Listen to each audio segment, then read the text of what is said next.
On this day, November 16th, 1532, at the Battle of Cajamarca, Francisco Pizarro defeats the Incan warriors of Atahualpa and captures the king of the Incas. So, Francisco Pizarro, he has a bad reputation nowadays, as do most of the conquistadors, but he was in many ways an amazing guy. He was born illegitimate in Trujillo in Spain, Extremadura, the same place where Hernán Cortés came from. It is and remains the poorest part of Spain, and seems to always have been the poorest part of Spain. Being illegitimate back then was a pretty bad thing, and being illegitimate in a very poor place and being poor yourself was even worse. And yet, Francisco Pizarro managed to pull himself out of that poverty and end up an emperor in all but name of half of South America. How did this happen? Well, we all know about Hernán Cortés, who conquered Mexico, and I'm sure I'll talk about him at some point. His story is amazing. Francisco Pizarro, though, was not, although being a distant cousin of Hernán Cortés, was not made of the same stuff as Hernán. He was not as honourable. He was not as God-fearing, you could say. He was probably a bit of a rogue, a bit of a, some people might even say a bit of a scumbag. But his name is etched in history because of his feats. So November 16th, 1532, he had been trying for a while to get down to modern-day Peru. He had this idea that there was mountains of gold that maybe he could get some of. And initially there was no thought of conquering the Incan Empire, but the more he saw of the technology and the more he saw of the political situation, the Incans were in the middle of a civil war, the more he thought maybe he could ape his distant cousin and conquer this new land.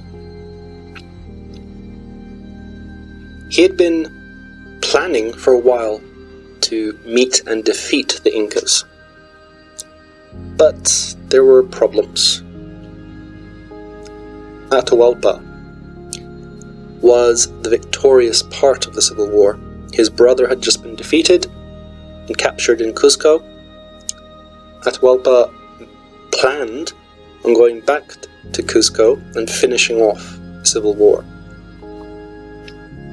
But this little band of Spaniards and their native help, because not all of the subjects of the realm were very loyal to the Incas, just as it was the case with the Aztecs. There's always a bit of resentment, and if you have a foreigner coming over willing to help you get rid of these horrible guys, some people take that help. So Cajamarca was an Incan town, or a town in the Incan Empire, and Atahualpa and Pizarro had agreed to meet there. Atahualpa had 80,000 men, Incan warriors, blooded warriors. They were experienced, they were veterans of a civil war.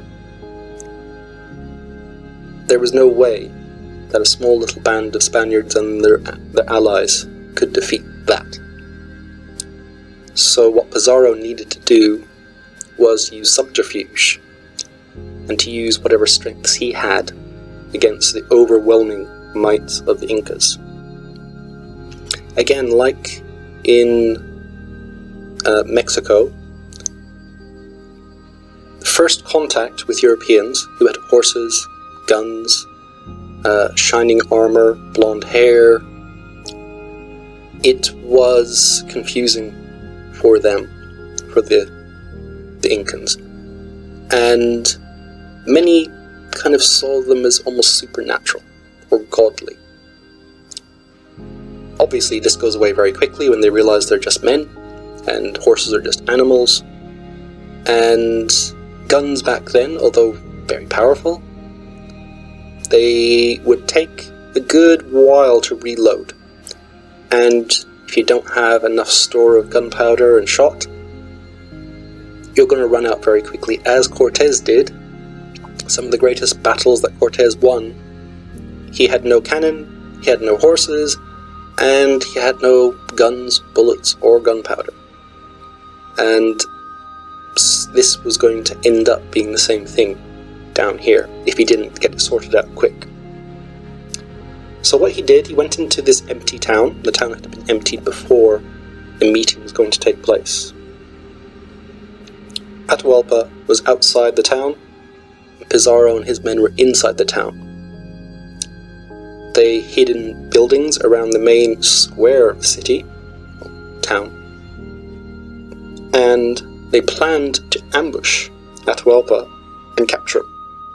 Now, it's a very famous story, we all know it.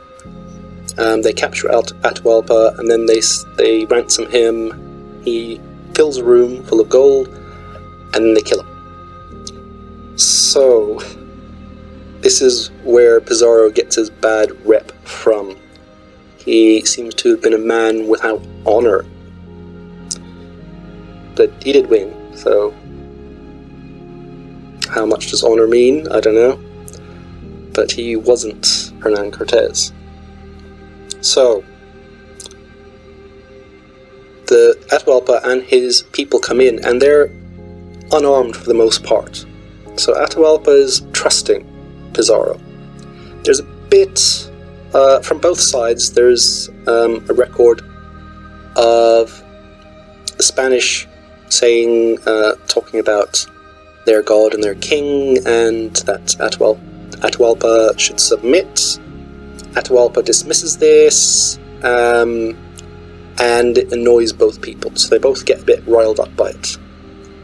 At this point, this is when Pizarro opens the trap, and it snaps shut. The Spanish start shooting, and they end up killing a couple of thousand of Atahualpa's retainers, his advisors, and various other hangers-on. They capture Atahualpa, and obviously they want the gold, but at the same time his army outside flee.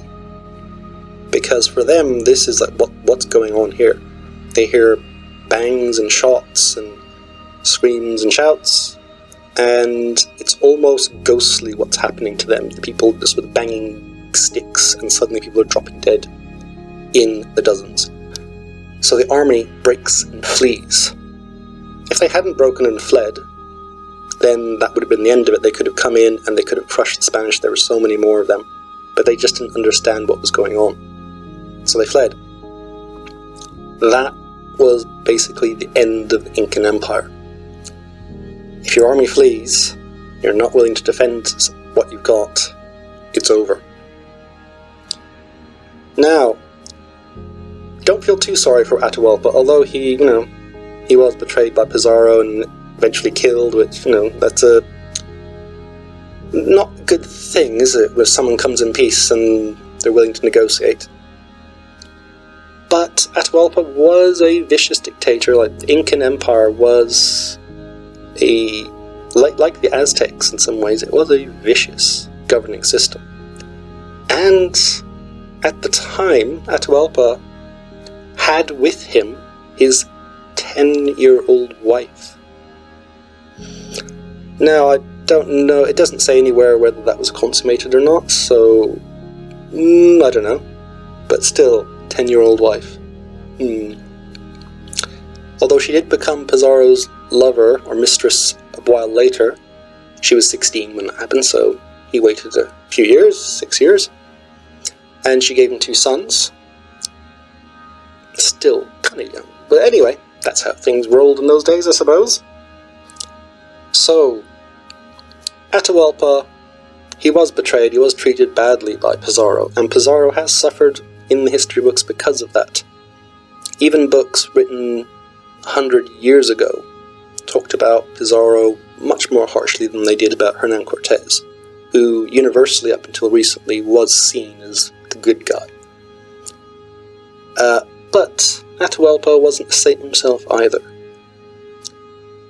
So, this day, this battle, or massacre you could say, pretty much marked the end of the Incan Empire.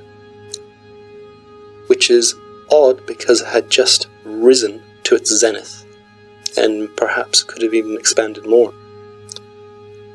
A few Spaniards with a few guns and horses managed to bring down the most powerful empire in South America. On this day, November 16th, 1532, at the Battle of Cajamarca, Francisco Pizarro takes Atahualpa hostage. If you like these videos, come back for more. Subscribe, like, and comment.